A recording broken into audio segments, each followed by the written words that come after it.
Well, good day, everyone. Welcome to our inaugural CEO Roundtable.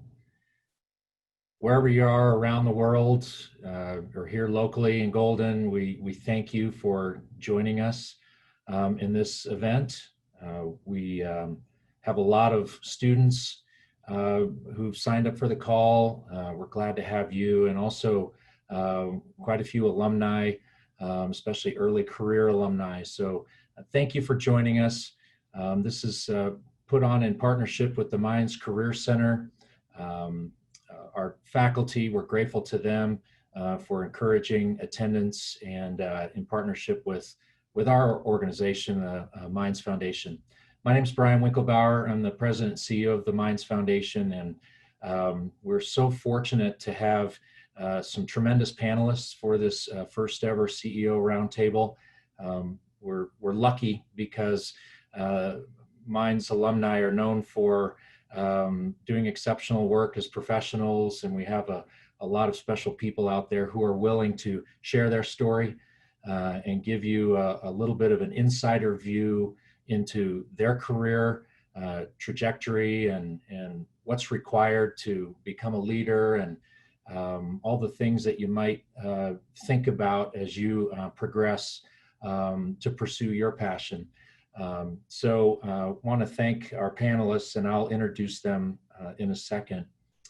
This CEO Roundtable is part of something bigger we're trying to accomplish at Mines as part of the Mines at 150 vision for campus. We really are wanting to focus on enhancing and complementing the amazing technical education that a Mines student receives, and be more deliberate in our delivery of professional development skills opportunities, so that students and graduates will become more marketable and more prepared to hit the ground running, which is a hallmark of Mines. Industry continues to desire Mines graduates, and we want to be sure that we're preparing students for all of those industries and sectors, and giving them the skills necessary to achieve that success. So I hope you enjoy it. I know you will. Want to thank our panelists, and I'll introduce our panelists first, and then I'll hand it over to President Jansen.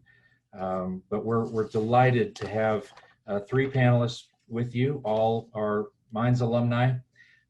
As I said, we're very fortunate to have so many fantastic alumni and those who are willing to participate and share their stories. First, I want to introduce Matt Gallagher.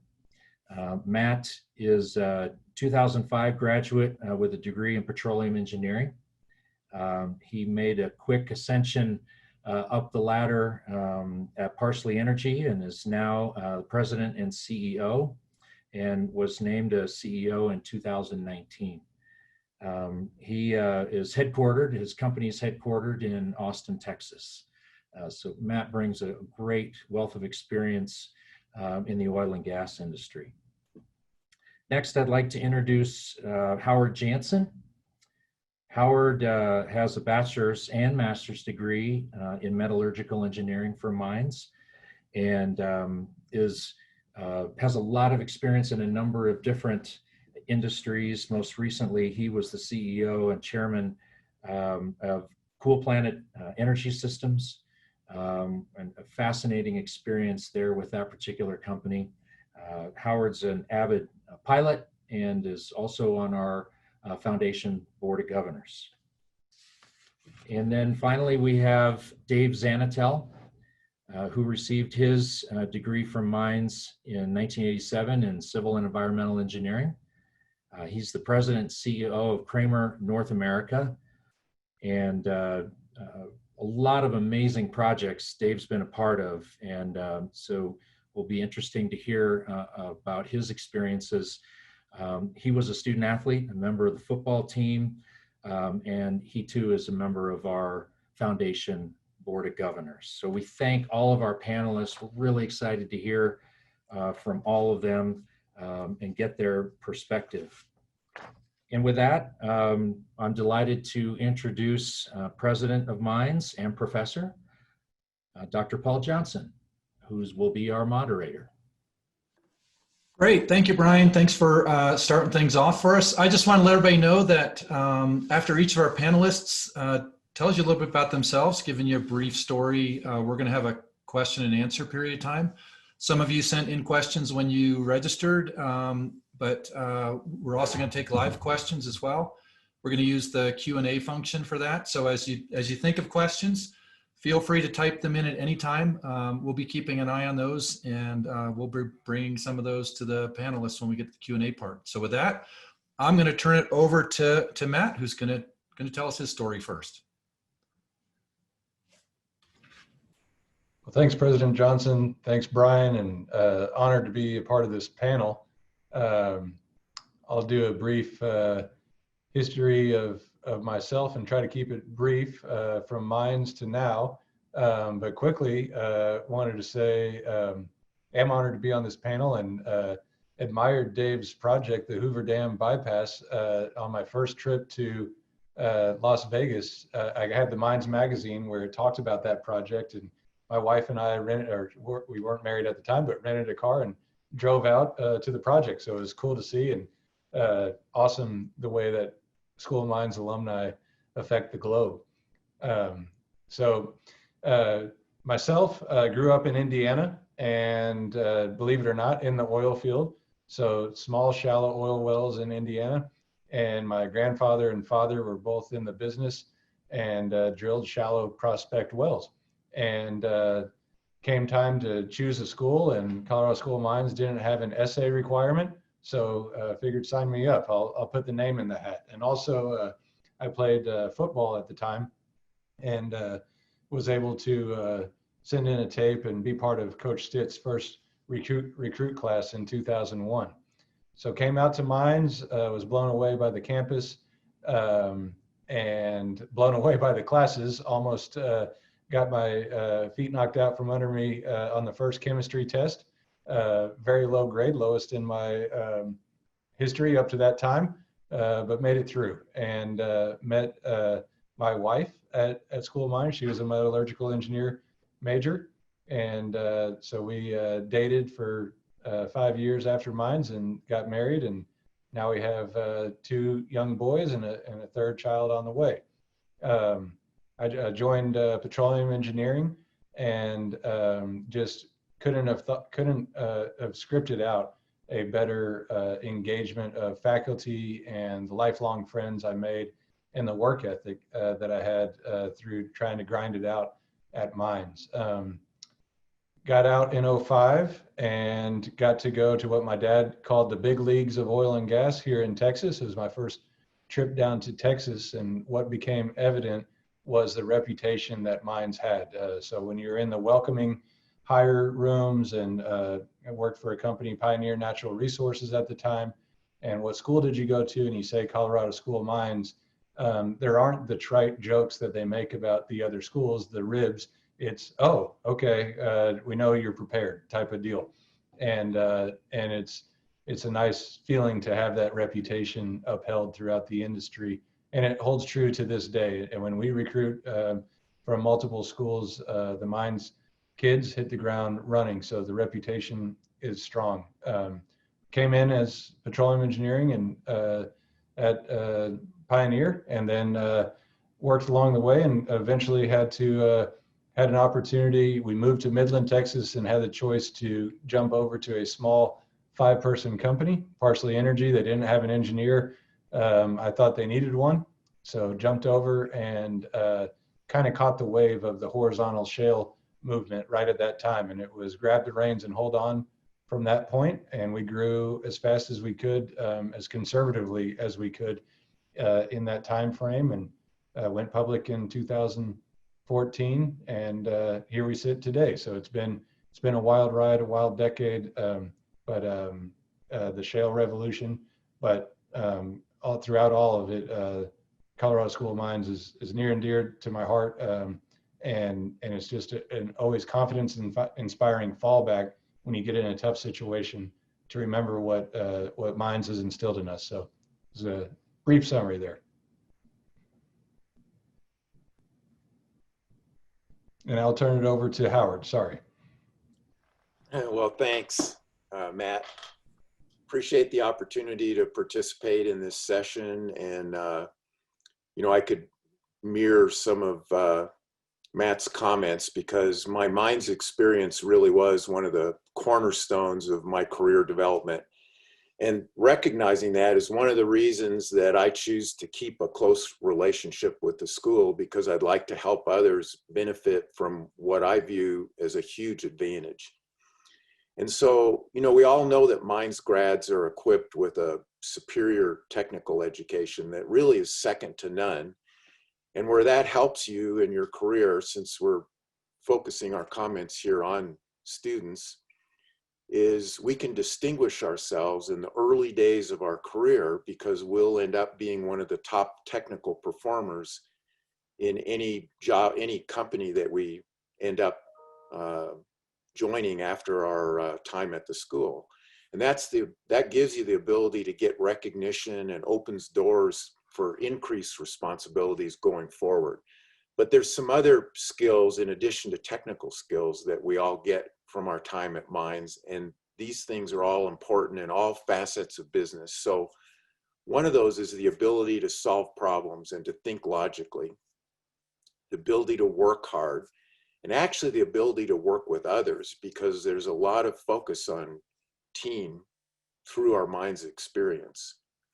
And I'll tell you one other thing that you should not underestimate. And this is like an out of classroom benefit, but it's the benefit of being surrounded by high achievers and bright people.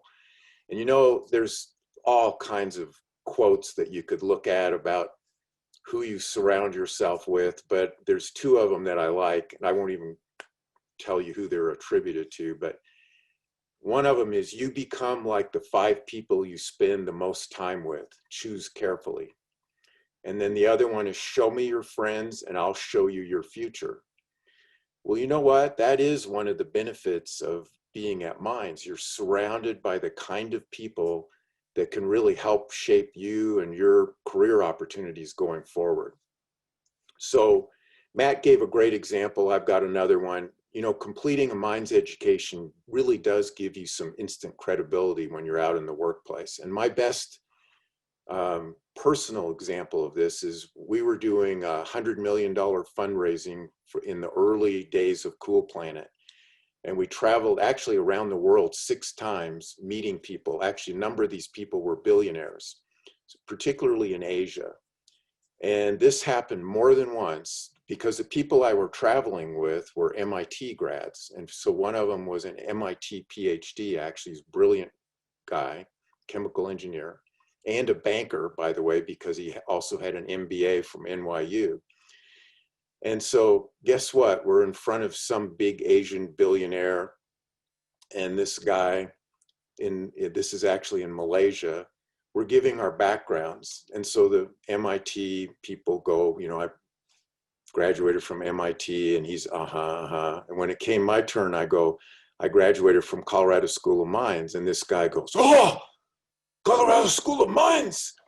He was so impressed with Colorado School of Mines because apparently he had had involvement with people in the industry in his country that had mines backgrounds. And to him, this was like a level above, a big cut above. And so anyway, you get that instant credibility, which I think maybe we take a little bit for granted when we're here in Colorado and you're at the school, but you'll find out as you get into your career, this really matters. So then let me talk a little bit just about my career, and then we'll shift gears and get out of, move on. But I spent about half my career in energy and about half in the telecom business, and a number of years at the Williams companies, which probably a company you haven't heard of because they do no consumer businesses whatsoever. So no advertising. But when I was there, Williams was the biggest pipeline company in the United States. And one of the crazy ideas, Williams is a very entrepreneurial company. And so one of the crazy ideas that was floated, which I was part of the group where this idea was hatched, was let's run fiber optics inside our pipelines, and we'll use the pipelines as conduits. And this was back in the mid 1980s. AT&T had just been broken up. And so the telecom business was deregulating because of that.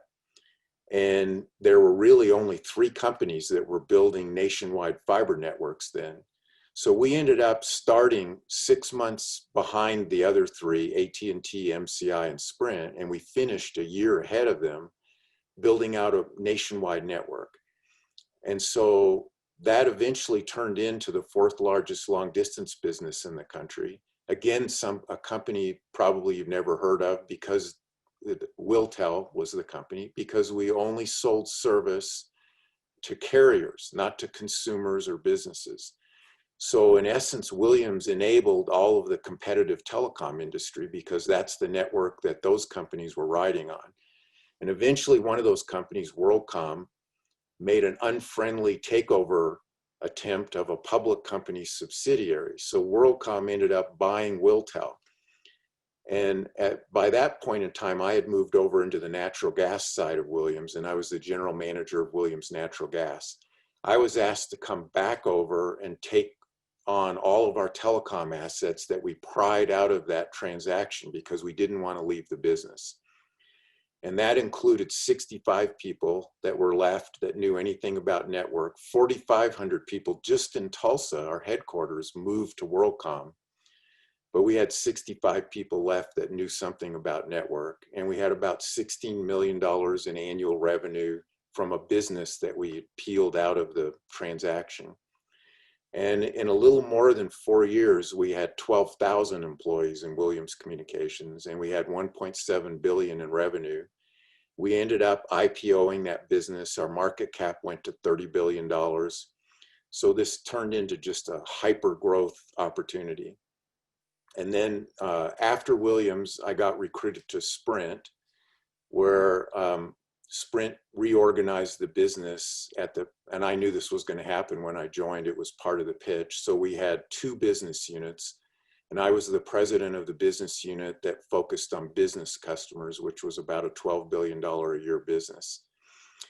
And then after Sprint, I got recruited to a company called OneCom, which was the largest private company in the telecom business. And we did a roll-up of 8 competitive players in the telecom business.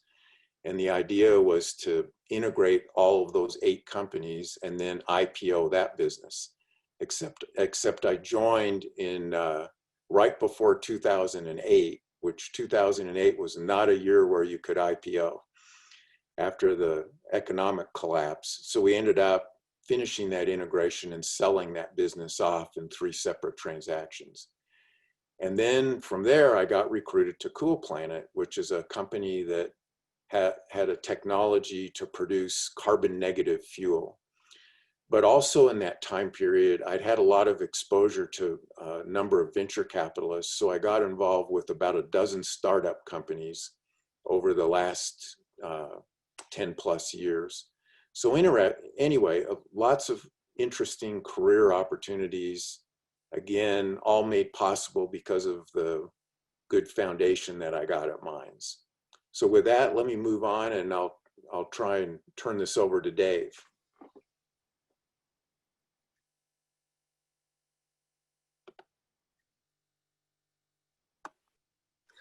Thank you, Howard and Matt. I wasn't sure if I was supposed to unmute or whatnot.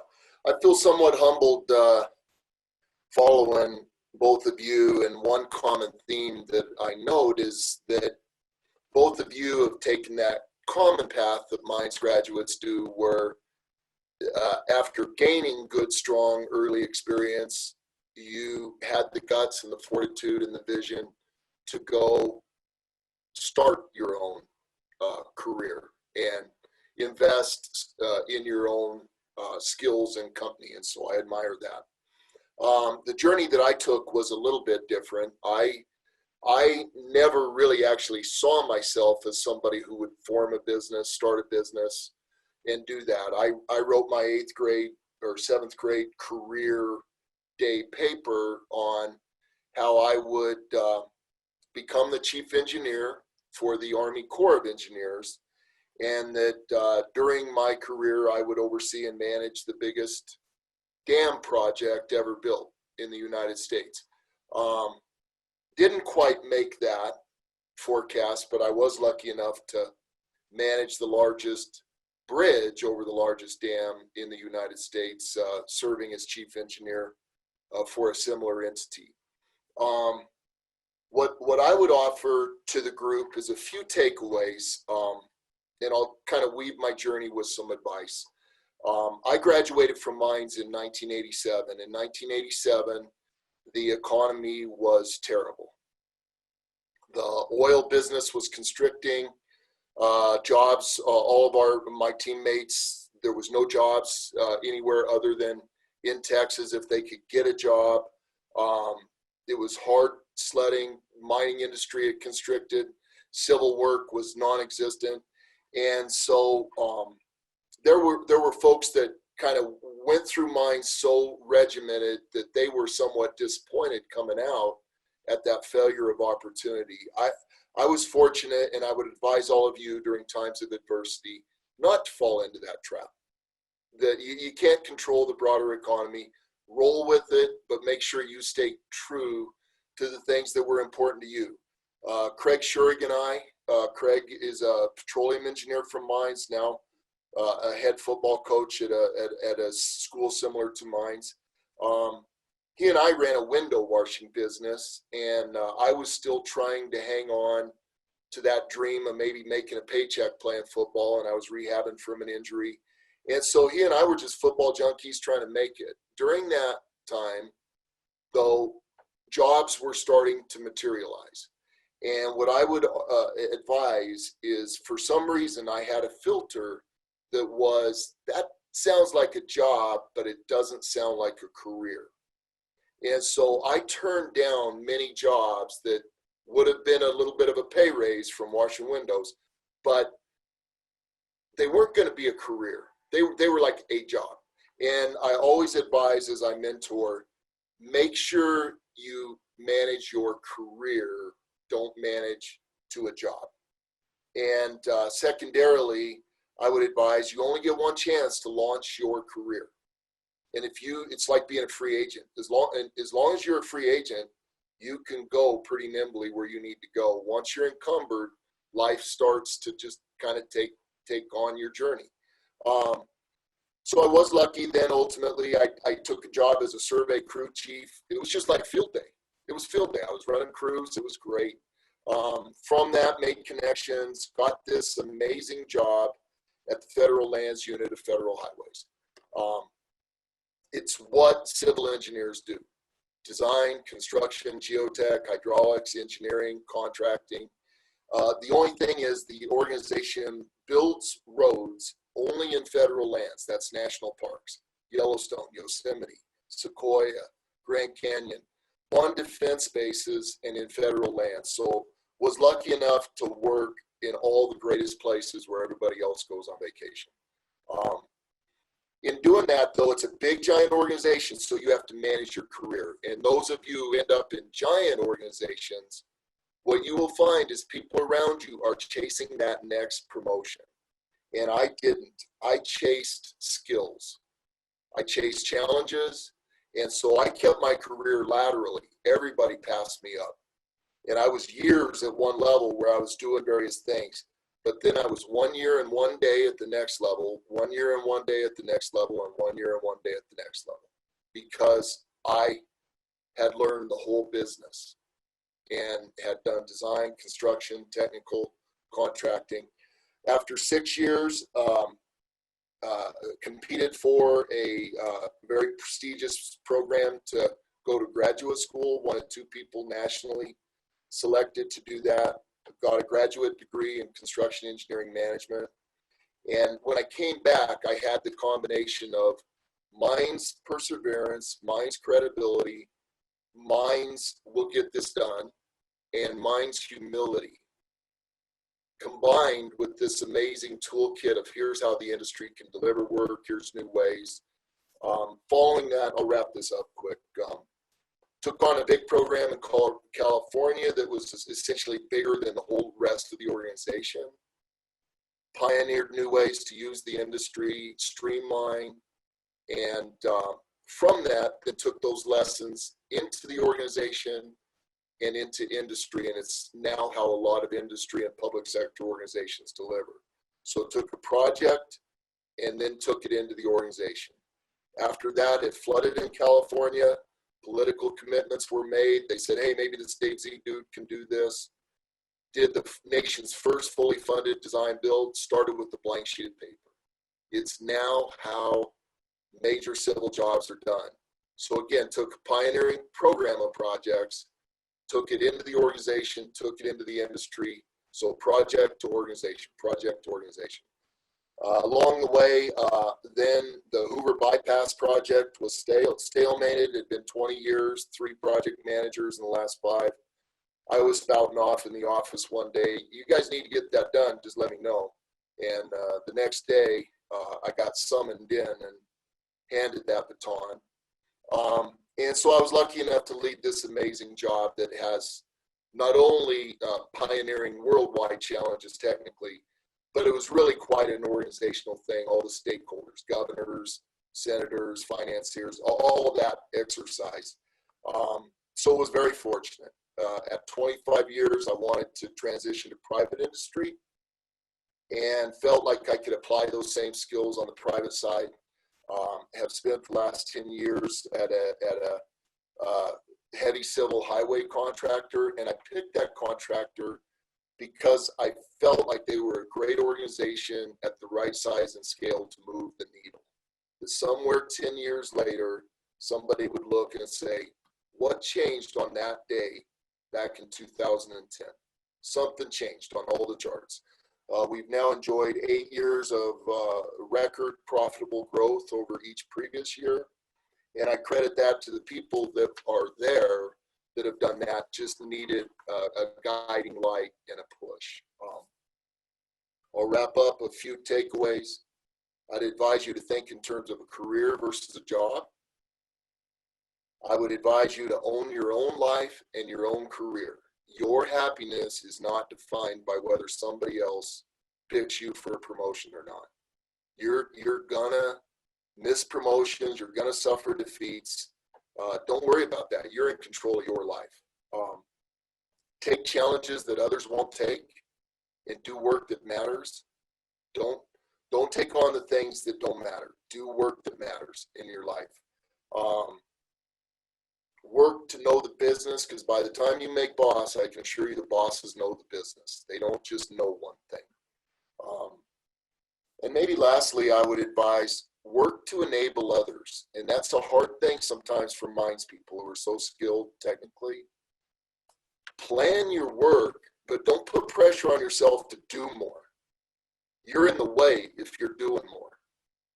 Come to work and think about ways that I can lay out a plan, communicate a plan, so that I can get the next 10 people working, and do it in a way that they can then lay out that plan and their subset of the plan so they can delegate to 10 and get that 10 working. And then likewise, and before you know it, put all your stress needs to be, how do I get others working efficiently and manage the process, not how do I do the work. And that would be my advice is oftentimes people are afraid, they do too much work and they don't think enough about how do I turn the light switch on for hundreds of others. And so that would be my closing advice maybe. Paul, does that work? Is that good? That's perfect, Dave. And all of you did great. You know what, it's really interesting. I've heard parts of your stories that I've never heard before through this first introductory remarks that you've made, and you've given everybody, I mean, amazing recommendations so far. So thanks so much for that. For the audience, we're going to enter our Q&A phase. We've got plenty of time for questions, which is great. Again, you can type questions in the Q&A box here on Zoom, and you can also upvote questions. So if you click the thumbs up next to a question, that will sort of move it up the list a bit. And we'll we'll keep an eye on those. And I'm going to weave those into some questions that we have planned. And again, feel free to ask away, and we'll keep an eye on those. For all the panelists, it was interesting. All of you, credited Minds in some way for your success. That there's something about it, that Minds, that prepared you to really follow the career path that you did. What was interesting is you didn't spend a lot of time necessarily focusing on what your specific degree was, or I guess sort of the curriculum or anything like that. I was just wondering if you looked at your experience at Minds, which includes both the things you learned in the classroom and I'm probably sure things that you did outside the classroom. How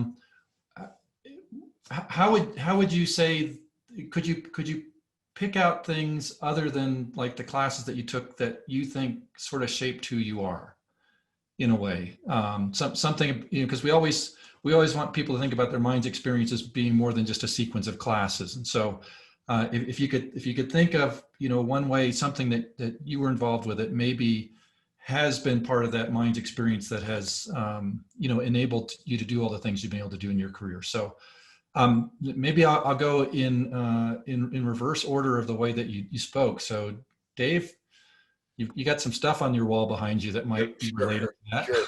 Yeah, my Minds experience was very much defined by playing football, and I really attribute all of the success that I've had in my career to those lessons learned, being a member of a team, being led, learning how to prepare, being accountable, being a part of somebody committed to an outcome.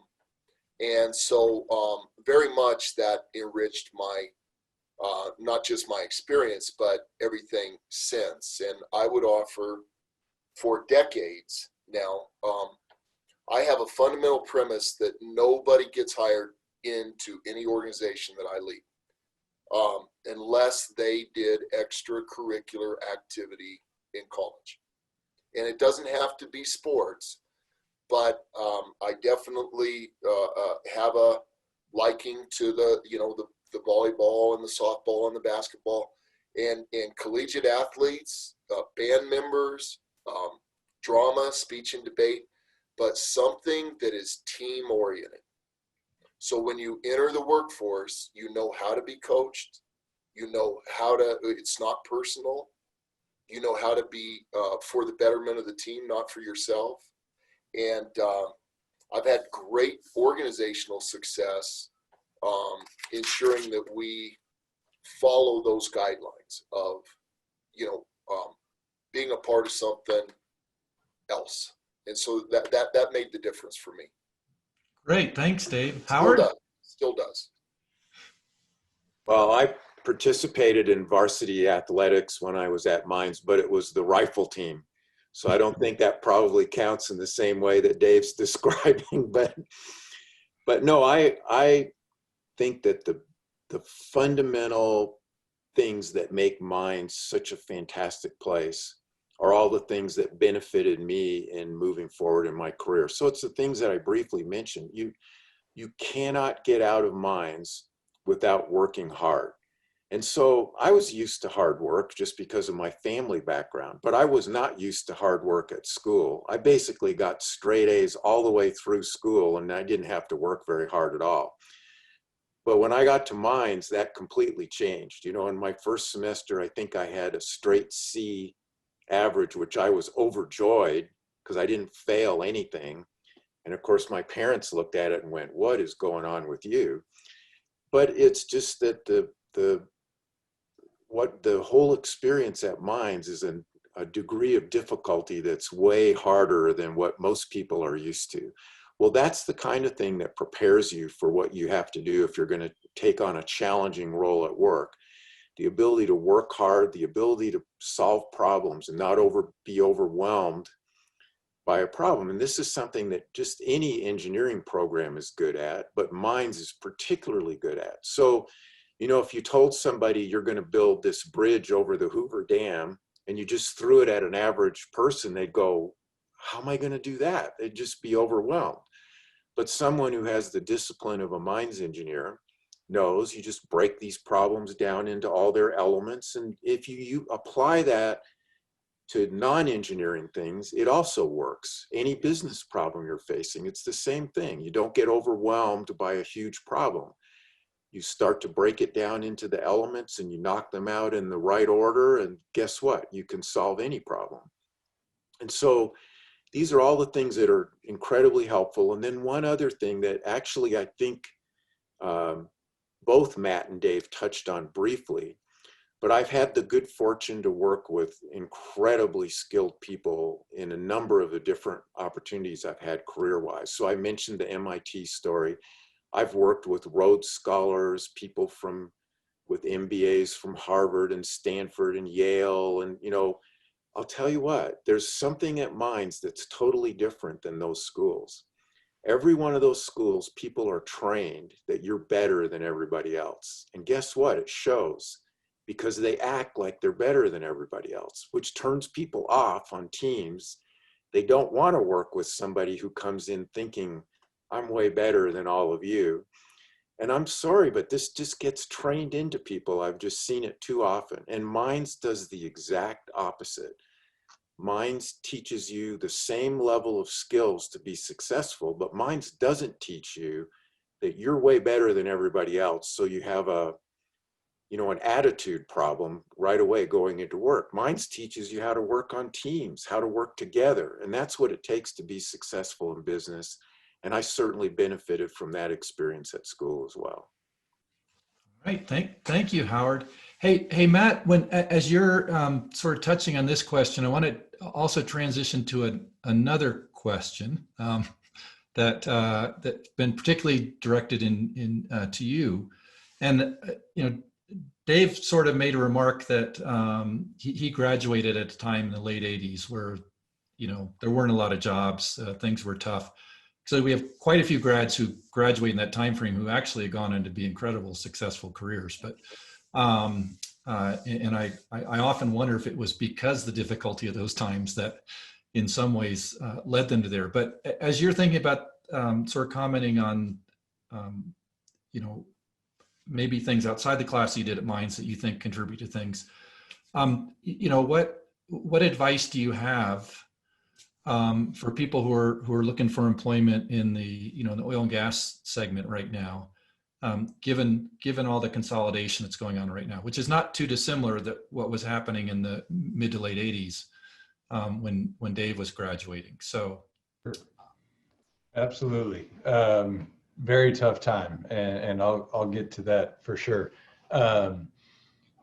When I think back about some unique things that experiences, there's a lot at Mines, but three in particular, and it was football, and then the fraternity I was in, and then Calc 3. So I won't spend a lot of time on football because I share exactly what Dave was discussing. I was a high school quarterback, was always a starter, and then came to Mines kind of on a flyer. Got moved to tight end and tried to put on weight and compete at tight end. And it was a rude awakening, but it was great friends and great discipline and really helpful throughout the process. The fraternity, again, great friends, and helps you go from this really regimented class structure, and you get to see other people that are going through it, still trying to find ways to have fun. But, I think a Mines fraternity is probably a little different than most. So we'd have planned study sessions and things like that. And I needed every minute of that. But the takeaway from fraternity, got to go in through, I was kind of the perpetual vice president of the fraternity. And that took care of internal duties. Our president did external with the school. And you find out really quickly that you're never going to make everyone happy. You're very good friends. Everybody has lots of different opinions, and things that you think you're doing for the best of the fraternity are not always met with favor. So that was an early example, and I've used that a lot in the workplace, that eventually you just have to make the decisions that you think are best for your company you're not going to make everybody happy. And then Calc 3 was had a great rapport with my Calc 3 teacher. She was I was excited to go to Calc 3 every day because she brought out great conversation. It was fun to learn from. But we did travel for football, and you would take you turned in these reports. You tell them you were traveling, and I'm going back through my grade, and I think I had an 81 based on my deal, and I get the final and I get the grade, and it said 79.4. I'm going, something didn't work out here. And I went in and I talked to her, and she says, oh, well, you missed these 3 pop quizzes. If you average zeros in there, it goes down to 79.4, and that's a C.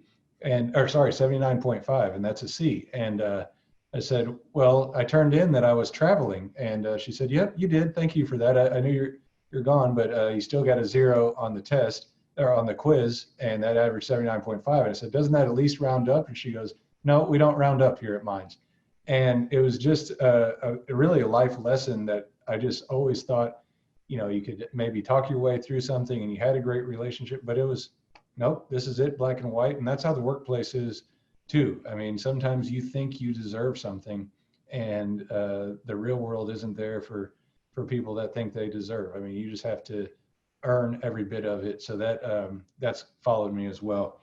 And that kind of takes us into, we're in a tough environment right now across the globe, but especially in oil and gas, going through rounds of layoffs.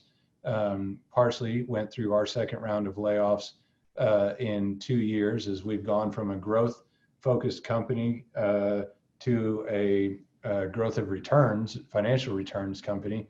So it was about 10% both times. And you're seeing the same across all the majors, Shell, Chevron, Conoco, et cetera. And what I would say is, you know, if you're managing to a career, that skill set and that logic that you follow through an engineering process, continue that. I got into this industry out of passion. I loved being able to go out into the field, work with others, and create something, bring an oil barrel to the surface, and then also go back to the office. So if you follow your passion and don't get caught up in titles and total compensation, you'll find ways to break in. This is an industry that's going to be around for decades. I know it's got a little bit of a bad perception right now, and we think maybe the switch will be flipped and renewables will replace this industry in a decade's time. I'm very optimistic on renewables. We need all the energy we can get, but there'll be hundreds of billions of dollars of required investment in the good, low impact type of fossil fuels for decades to come. So if you're passionate about the industry and the things that it can provide, reliable, cheap, and affordable heating fuels and products, the polymers in the N95 masks extruded from plastics, so saving millions of lives, that's one example. If you're passionate about the industry, you'll find a way through field work, through different ways of breaking in. And through my career, had lots of mentorships of people that broke out in the 80s or worked through the 80s and went through the layoffs, and it was instrumental in their approach, and they ended up having long, successful, fruitful careers. So if you're passionate about it, hunt it out, and you will absolutely be able to find a way. All right, thanks, Matt. Hey, we've got a bunch of questions that are kind of related to transitions in your careers. So whether, you know, one form of them is kind of like, well, how did that transition from sort of a technical contributor to a leader happen? Was that something that you planned? Was it something that, you know, you have to take certain steps in order to be able to do? Or did it just kind of happen through, you know, magical ascension through your organization? And then there's another version of this question, which I think Howard is really sort of directed at you, which is, you know, you obviously went over into industries that I think folks wouldn't have anticipated to see a mines graduate showing up in. And you kind of explained the business reasons for those transitions in your opening statement, but I think people are wondering how you got to the spot where like you realized you were very entrepreneurial, or that you kind of like you welcomed those changes to other industries or opportunities. So maybe Howard, could you comment first on sort of your transition, and was that self-directed, or did that come some other way? Well, first of all, let me just say, I'm certain that there are people who map out their career and they absolutely execute, according to that plan. I'm sure that happens, but I don't know very many of those people. Most people I know are like me, where, you think you know what you want your career to be, but that isn't the way the real world works. It works by where opportunities emerge. It works by networking. It's funny, I had all these different jobs and, I never had a resume ever. Every single position I got was because people knew me or what I could do, and I would get recruited. I never had a resume. It's hilarious. So yes, how you can shift industries. I think Williams is a perfect example of this. So when we got in the telecom business, we literally knew nothing about telecom. There was nobody on that team that came out of the telecom business. We were pipeliners. But the observation in our brainstorming meeting where the idea was hatched was, we're not pipeliners. We are longitudinal constructors and operators. And guess what? Fiber optic network is longitudinal construction and operation. We're pumping BTUs and barrels. We can pump light. It's the same thing. And so anyway, what happened? It was ironic. Later on, when I was running that business, one of the transactions we did was an almost $30 billion deal with SBC, Southwestern Bell, which became AT&T because SBC bought AT&T, and actually a number of the other regional bells as well, like Pac Bell.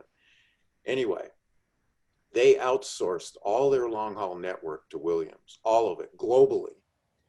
And so when that deal was being done, there was about 25 vice presidents and technical people from SBC that came to Tulsa to review all our systems. And at the end of this, days of meeting, the head person came to me and went, your systems are amazing. They're not like anything we've ever seen in the telecom business. So even if we don't do this deal, we want access to your software and your operating systems, which we of course said, no, the only access is do the deal. But the reason those systems existed was because we came from a completely different industry. So when we built the operating system, we used people that did pipeline operating systems, where if something goes wrong, people die. And in telecom business, that's not the way it works. So our systems were orders of magnitude better than everybody in that industry. Long story, but the lesson in it is never assume that you have to be a technical expert in any industry to actually have a big impact, because you can bring learnings from your background that may be revolutionary in some other industry and actually give you a leg up where people inside that industry just don't think that way because they've all been trained to think the same way. And so I think transitions, as long as you have the openness to change and the ability to want to learn, that it's incredible the things that you can accomplish switching industries. And so I saw a number of questions about, with the downturn in the oil and gas business, how to manage that challenge. Well, maybe one way to manage, if you love that industry, yes, I'd follow Matt's advice and you'll figure out a way to stay in that industry. But another opportunity is take that skill set that you have and apply it to some other completely different industry, because I can tell you when we hired people, at one point we were hiring 125 people a week at Williams Communications when we were in our huge growth phase. We didn't hire people for their extreme technical expertise. We hired them for their background. We wanted people that had excellent engineering background. We'll train them how to be the engineers that we need. And I think that's the way you have to think about some of these opportunities. Great, thanks. Our great lessons and advice in that story, Howard. Dave, you know, in your introduction, you mentioned that you'd sort of, you'd kind of like explored all parts of the operation early in your career. When did you sort of know you were transitioning to more of a leadership role, and was that again sort of self-directed, or somebody tapped you on the shoulder, or how did it happen? A little bit of both. I would advise everybody, nobody's going to graduate from school and just get handed a mantle of now you're boss and now you're manager, right? You're hired in for the skills that you give from Mines, or that would be unique if you are hired that way. So I would say most important was to just be a good member of the team. If your chore was to do this aspect of the roadway design or the geotechnical analysis or the hydraulics, be really into that and ask a bunch of questions. And along the way, you'll show your skills, you'll be gaining mentors, you're learning the business, people like to teach you. And so little by little, by being a good team member, you start to get asked to do more as a team organizer. You organize the work of others, and then progressively you'll get tapped on a job where you lead. And so I'd say it's kind of a progression that happens both formally and informally. Okay, great. Hey, the one point I wanted to make is where people stumble is when they get that first mid-level manager job. And that's the place where they still try and be task doers and don't transition into the leading and the strategy and the planning, the work of others. That's great advice, because that is something that we hear. I don't say a lot, but it's a life lesson that some people sort of pick up on, and some people learn the hard way. Particularly because we're so proud of our technical skills, right, as graduates of mine. So it's good to know that has to take place. That we've got a bunch of questions that are also kind of interested in, sort of additional education that you've acquired after your time at Mines, and what recommendations you might have for people. Obviously, there's always been a perception in the industry that like an MBA is a requirement to ever be a CEO or senior leader in a company. And at least a couple of you touched on other education that you had outside of Mines in your opening statements. But what I guess sort of just kind of quickly, what advice would you have for people about acquisition of other credentials or things they might seek out if they would like to have a path that follows one of your three? So I don't know, Matt, you want to start first? Sure. Mine should be pretty quick and might not be the best advice, but I think it's different for every person. I have not gotten any formal extracurricular or education. And I had two phases where I really wanted to, both at the previous company and here before coming into the CEO role. I was actually, probably wanted one more banner to, help with confidence in the role. And, through the board and the prior CEO, co-founder or founder, Brian said, look, we've gotten this far. If we're making this as a trust in you, you don't need an extra credential to go and do that. And so it was a little bit of just insecurity, I think, of wanting that. Having said that, I have a couple friends who did the MBA route, classical engineers, and I saw physical improvements especially in their networking capability, their discussion and their presentation capabilities, and it has absolutely helped them with their career. So I think everyone's a little different. It's not by any means a requirement, and just really hone in on why you're doing it.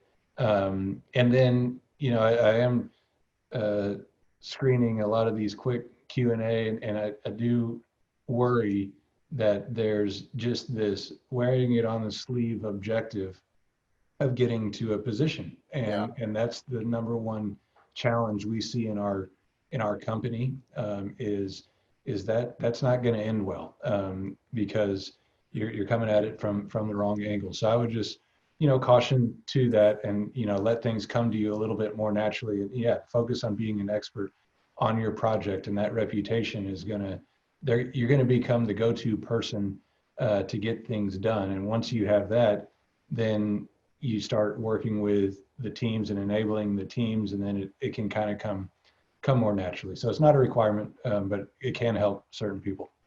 Okay. Great, thanks, Matt. Howard, you've got some interesting post-Mines credentialing there. Any recommendations? Well, I actually just reinforce what Matt said. I don't think to be a CEO that having an MBA is essential or required at all. What's essential and required is, again, what Matt pointed to, which is excelling at every job that you are assigned.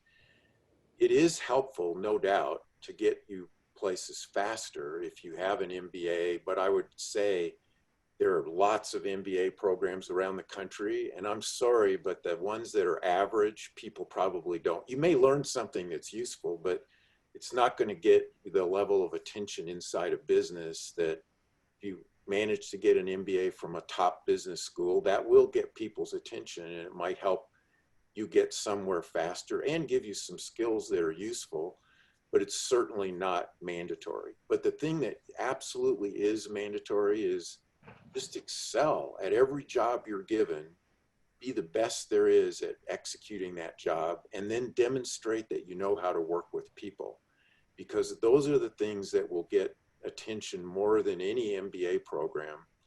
Those are the things that will advance your career and get you into more and more responsible positions, because that's what it's all about, is how do you deliver, how do you execute, and how do you work with people to be able to leverage your skills into a much broader group of people who can accomplish more. Great. Thank you, Howard. Well, you kind of transitioned to what I was going to ask the last question, which is kind of like, what advice would you have for people? And you just gave a great summary of advice there. Well, maybe one expand, I don't mean to cut you off, but just one little additional, since it sounds like this is the direction you're going. I've seen companies where they hired the absolute best people on the planet. I won't even name it, so I embarrass the company. Literally every person there went to the top schools there are in the world. But guess what? Getting the best people is one part of the equation. The next part of the equation is, how do you get those people to actually work together to accomplish something? And a lot of companies can't figure that out. That's where the teamwork side is critical, and then establishing the right goals you're trying to achieve. And if you get those three things, the right mission, teamwork, and the best people, those are the companies that excel. All Sorry, right. I didn't mean to No, that's talk on you. That's perfect. I'm sort of mindful of people's times who have tuned in here with us. I'm sure it's been fascinating. We haven't been able to obviously answer all the questions that they've raised. There's one in there that's interesting. I think, I don't know if one of you could address real quickly, and then I'm going to turn over to Brian. And that is, obviously the engineering field for a long time has been a male-dominated industry. And do you have advice for someone, for example, a woman who's starting her career? Is there any advice you would give different to her than you've already sort of given today? So, Matt, would you mind or Dave, I don't know which one of you two maybe would like to handle that one. Sure, I'll try to be quick if Dave wants to jump in. You know, I think all of this applies across all the spectrum, but I think additionally, you know, I was raised with my two sisters and my mother, and so I'm a little bit in tune as we go into group settings. And my wife, being an engineer, as she came out into the workforce and would tell stories, and it is different. And that also applies to the BIPOC community. I've seen differences, but I would say that things that I've seen relevant are when a woman comes up with an idea, and then in a group setting, someone else needs to say it, the same idea, to agree with it before moving on.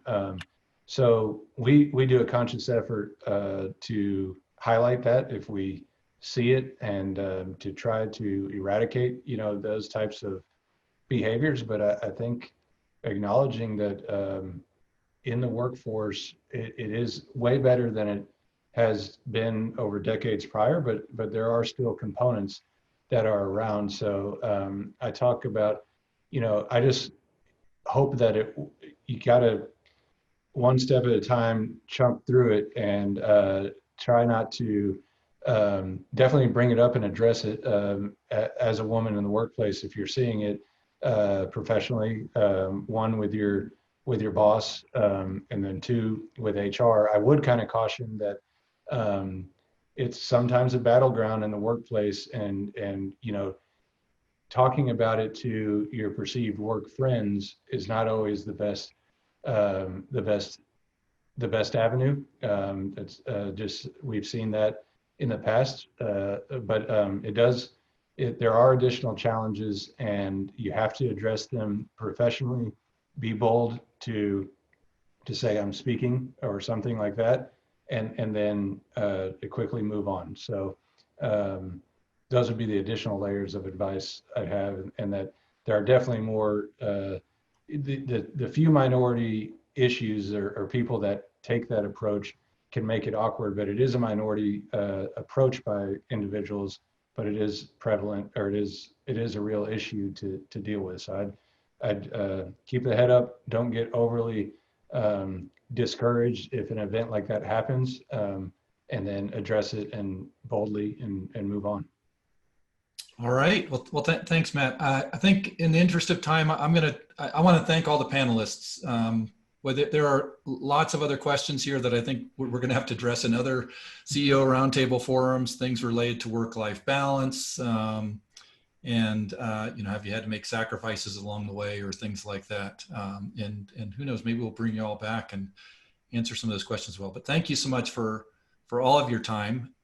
This has been great. I think lots of terrific lessons and advice learned. And with that, I'm going to turn over to Brian to wrap it up and close things out.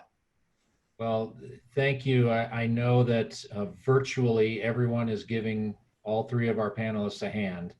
I wrote down a bunch of stuff too, and I think I would just impart that I think we learn from our panelists, and Paul and I talk about this often, that you're always learning, you're always growing. You don't just kind of get there and you're a leader and then you're done.